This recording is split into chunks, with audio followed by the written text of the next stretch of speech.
Эрүүл шүд эрүүл хүүхэд хөтөлбөр хэрэгжиж эхлэнтэй холбогдуулан эрүүл мэндийн газар болон шүдний эмнэлгүүд хувийн хвшлийн байгууллагуудын хэвлэл мэдээллийн баг хурлыг зохион байгууллаа. Хүүхдийн шүдийг үнгүй эмчлэх Орхон аймгаас шалгарсан 10 эмнэлгээс 5 эмнэлэг нь гэрээ байгуулсан байна. Харин үлдсэн 5 эмнэлэг нь татгалзжээ. Учир нь засгийн газраас уг хөтөлбөрийг батлахдаа нэг хүүхдэд 60 мянган төгрөгийн төсөвтэй гэж баталсан байдаг байна. За гэтэл шүд амны хүндийг эрүүлжүүлэх эмчилгээний үртэг өндөр, эмчилгээний цаг хугацаа урт байдаг байна. Иймд зарим эмнэлгүүд гэрээ байгуулахаас татгалзсан байна.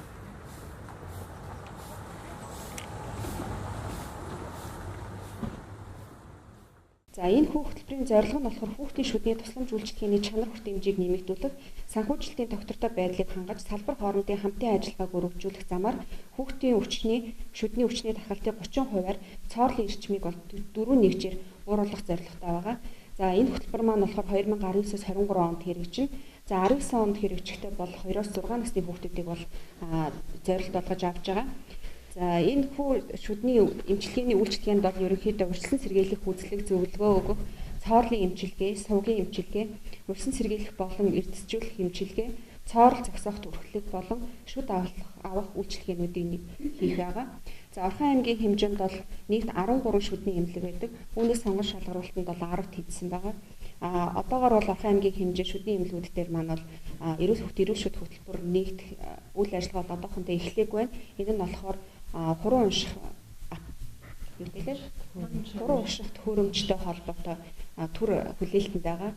За ерөнхийдөө 5 сарын 1 гэхэд бол холбогдох эмнэлгүүд маань хурууны төхөөрөмжөө авахад энэ үйл ажиллагаа маань аймгийн хэмжээнд эхлээд явах байгаа. Хаш Нарадент Натурмед эмнэлэг Ган шунх Имайл зэрэг 5 эмнэлэг гэрээ байгуулсан байна. Эдгээр эмнэлгүүд 2-6 насны хүүхдэд шүдний үнгүй үзлэг эмчилгээ хийнэ.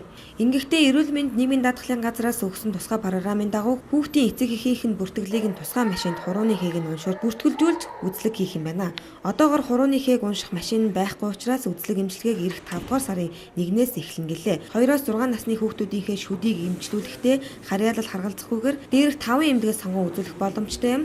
Эмнэлэгт эхлээд цагаа аавна, авсан цагийнхаа дагуу очоо дараалалаараа үзүүлэх боломжтой маа. Ерөнхийдөө бол энэ нэг шүдийг эмчлэхэд бол эрүүл мэндийн даатгалын газраас амны хүндийн эрүүл мэндийг эмчлэн эрүүлжүүлэхэд бол 60 мянган төгрөг бол даатгалаас тавигдчих өгч байгаа. Тэгэхээр энэ 60 мянган төгрөгөөр бол эрүүл мэндийн даатгалын сангаас бол 2-12 насны хүүхдүүдийн шүдийг эмчлэн эрүүлжүүлэх ажиллагаа бол явагдана. Гэхдээ 60 мянга гэдэг бол манай даатгалын хөнгөлт. Тэрнээс биш бусад зарим нэг юм дээр бол эцэг эхчүүд бас маш олон шүд байх юм бол энэ шүдний эмнэлгүүдийн тухайд бол бас жоох эрсдэлтэй. Тэгэхээр аль талдаа бас нэгийг ойлгож ажиллах байхаа гэж би бодож байна. Энэ аяны хүрээнд 2019 онд 2-6 настай хүүхдүүдийг үзэх байгаа. Тэгээд 20 оноос эхлээд 12 настай хүүхд хамрагдана. Эмнэлэгт ирэхдээ хүүхдийнхээ ягаан дэвтрийг асран хамгаалагчийн иргэний үнэлэх заавал хэрэгтэй. Асран хамгаалагчийн хурууны хээг уншиж тэр хэний хүүхдээ хаана амьдардаг вэ? Эрдэнэ хотын харьяат уу гэдгийг нь гарч иж байгаа учраас заавал хурууны хээ уншигч нь одоогоор олдоц аягүй муутай байгаа учраас бид нар үзлэгээ 5 сарын 1-ээс эхлэе гэж төлөвлөж байна. Тэр болтол хурууны хээ уншигч олчих байх. Тэгээ заавал нэг эмээ өвн ирэхгүй заавал ээж аав нь яг асран хамгаалагч нь тэр хүүхдээ 2-6 настай хүүхдээ асран хамгаалагч нь иргэнийхээ үнэлэхтэй хүүхдийнхээ ягаан дэвтэртээ ирээд тухайн үйлчлүүлдэг эмнэлэг рүүгээ цаг аваад тэд ирж үйлчлүүлнэ.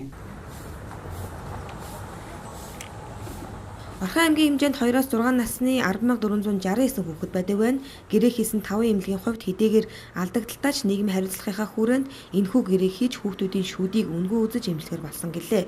Шүдний өвчлөл даамжраад 200-аад өвчний суурь болдог байна. Хэрвээ эмчлэхгүйгээр удвал чих, хамар хоолойн өрөвсөлт өвчнүүд болон амь насанд аюултай эрүүн нүрийн мэс засалд орох хэмжээнд хүртэл хүндэрдэг байна. Улмаар архагшиж маш олон өвчний суурь болдог. Тиймээс эцэг эхчүүдийг хүүхдийнхээ шүдийг нэг удаа эмчлүүлсэн ч цаашдаа байнга анхаарал тавьж дахин өвчлүүлэхгүй байх чиглэлд нь мэргэжлийн хүмүүс зөвлөгөө өгч ажиллах юм байна.